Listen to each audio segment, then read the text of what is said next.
नमस्कार दोस्तों, मैं हूं आपका होस्ट और दोस्त आकाश और आप सुन रहे हैं हॉरर पॉडकास्ट पर एक और खौफनाक कहानी। आज की कहानी बहुत ही रोमांचक और डरावनी है। आज की कहानी मेरे एक सब्सक्राइबर साहिल ने मुझे भेजी है, जो खुद एक बहुत बड़े हॉरर फैन हैं, और ये कहानी ऐसी है जिसे सुनकर आपके रोंगटे खड़े हो जाएंगे। साहिल ने बताया कि ये घटना उनके दादाजी के समय की है। ये कहानी एक पुराने और सुनसान रेलवे स्टेशन की है जो अब वीरान पड़ा है, जहां कुछ ऐसी अजीब घटनाएं घटी हैं जिन पर यकीन करना मुश्किल है। लोग कहते हैं कि वहां रात को अजीब आवाजें सुनाई देती हैं, लेकिन दोस्तों, ये अनुभव सुनने के बाद शायद आप भी मानने लगें कि कभी-कभी हमारे आसपास ऐसी घटनाएं होती हैं जिन्हें हम नजरअंदाज नहीं कर सकते। साहिल के दादाजी ने खुद उन घटनाओं का सामना किया था। कहानी शुरू करने से पहले, अगर आपको डरावनी कहानियां पसंद हैं तो हमारे चैनल को लाइक, सब्सक्राइब और फॉलो जरूर करें ताकि आपको ऐसी ही कहानियां लगातार मिलती रहें। और हां, बेल आइकन को भी दबाना न भूलें ताकि हर नई कहानी की नोटिफिकेशन आपको सबसे पहले मिले। यह घटना करीब 5 साल पहले की है। साहिल और उसके 2 दोस्त अपने एक दोस्त की शादी से वापस आ रहे थे। शादी दूर एक गांव में थी और उन्हें शहर वापस जाने के लिए लोकल ट्रेन पकड़नी थी। उनकी ट्रेन रात के करीब 1 बजे की थी और जिस स्टेशन पर वो इंतजार कर रहे थे उसका नाम था मालवा रेलवे स्टेशन। ये स्टेशन शहर से थोड़ा दूर था और रात को यहां सन्नाटा छाया रहता था। स्टेशन पर बहुत कम लोग दिखाई दे रहे थे। रात के 12 बज चुके थे और साहिल और उसके दोस्त स्टेशन के एक बेंच पर बैठकर ट्रेन का इंतजार कर रहे थे। स्टेशन के चारों तरफ घुप अंधेरा था और दूर से सिर्फ पटरियों की आवाज आ रही थी। साहिल का दोस्त रोहित थोड़ा बेचैन हो रहा था। उसने कहा, यार, इस स्टेशन पर कुछ अजीब सा लग रहा है, जैसे कोई हमें देख रहा हो। साहिल ने हंसते हुए कहा, तू भी ना हर जगह भूत देखता है, ये तो बस रात का समय है और कुछ नहीं। लेकिन तभी कुछ ऐसा हुआ जिससे उनकी हंसी गायब हो गई। अचानक एक अजीब सी खामोशी छा गई। स्टेशन के आखिरी प्लेटफॉर्म पर जहां अंधेरा था, एक काली परछाई जैसी आकृति दिखाई दी। वो आकृति इतनी धुंधली थी कि उसे पहचानना मुश्किल था। वो परछाई धीरे धीरे उनकी तरफ आने लगी। हर कदम के साथ उनके दिल की धड़कन तेज होती जा रही थी। साहिल और उसके दोस्त उसे देखकर डर गए। उनके चेहरे पर डर साफ झलक रहा था। वो परछाई किसी आदमी जैसी तो लग रही थी, लेकिन उसका चलने का तरीका बिल्कुल अलग था। उसकी चाल में कुछ अजीब और भयानक था। रोहित डरते हुए बोला, भाई, ये क्या है? हमें यहां से भागना चाहिए।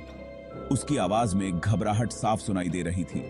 साहिल भी डर गया था, लेकिन उसने अपने दोस्तों को शांत करते हुए कहा, चिंता मत करो, शायद ये कोई आदमी ही होगा, चलो देखते हैं। साहिल की आवाज में भी हल्की सी कंपकंपी थी, लेकिन उसने हिम्मत दिखाई। वो तीनों धीरे धीरे उस परछाई की तरफ बढ़ने लगे। उनके दिल की धड़कनें तेज हो रही थीं और हर कदम के साथ उनका डर बढ़ता जा रहा था। जैसे ही वो पास पहुंचे, वो आकृति गायब हो गई। ऐसा लगा जैसे वो कभी वहां थी ही नहीं। सबने इधर उधर देखा, लेकिन कुछ नहीं मिला। अंधेरे में कुछ भी साफ दिखाई नहीं दे रहा था। अब तक वो बहुत डर चुके थे। उनके माथे पर पसीना आ गया था और हाथ पैर कांप रहे थे। तभी अचानक स्टेशन मास्टर की आवाज आई,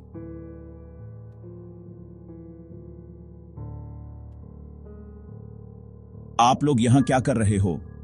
उसकी आवाज में एक अजीब सी गंभीरता थी। इतनी रात को इस स्टेशन पर रुकना ठीक नहीं है। उसकी बातों में एक चेतावनी छुपी हुई थी। साहिल घबराते हुए बोला, हमारी ट्रेन आने वाली है। उसकी आवाज कांप रही थी। हम बस उसका इंतजार कर रहे हैं। उसके दोस्तों ने भी सहमति में सिर हिलाया। स्टेशन मास्टर ने उन्हें गंभीरता से देखते हुए कहा, क्या तुम लोग इस स्टेशन के बारे में नहीं जानते? उसकी आंखों में एक अजीब सी चमक थी। यहां पिछले कई सालों से अजीब घटनाएं हो रही हैं। उसकी बातों ने माहौल को और भी डरावना बना दिया।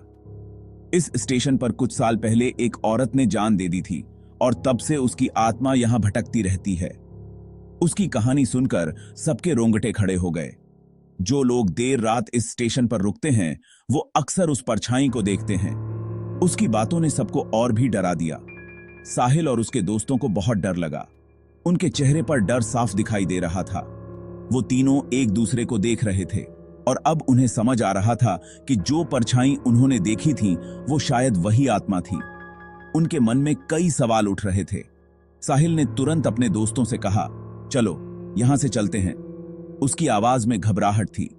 वो सब जल्दी जल्दी वहां से निकलने लगे। उनके कदम तेज हो गए थे। उनके कदम था। वो तीनों वहां से भागकर स्टेशन से थोड़ी दूर जाकर एक टैक्सी में बैठ गए। उस रात उन्होंने ट्रेन नहीं पकड़ी और घर पहुंचने के बाद भी उन्हें उस काली परछाई का डर सताता रहा। तो दोस्तों, ये थी साहिल की कहानी उस भूतिया परछाई की। इस कहानी से पता चलता है कि कभी कभी हमारे आसपास ऐसी अजीब घटनाएं होती हैं जिनका कोई जवाब नहीं होता। अगर आपको ये कहानी अच्छी लगी हो तो हमारे चैनल को लाइक, सब्सक्राइब और फॉलो जरूर करें। और हाँ, अपनी डरावनी कहानियां हमें भेजना मत भूलना। हम आपके नाम के साथ उन कहानियों को आगे शेयर करेंगे। मिलते हैं अगली डरावनी कहानी में।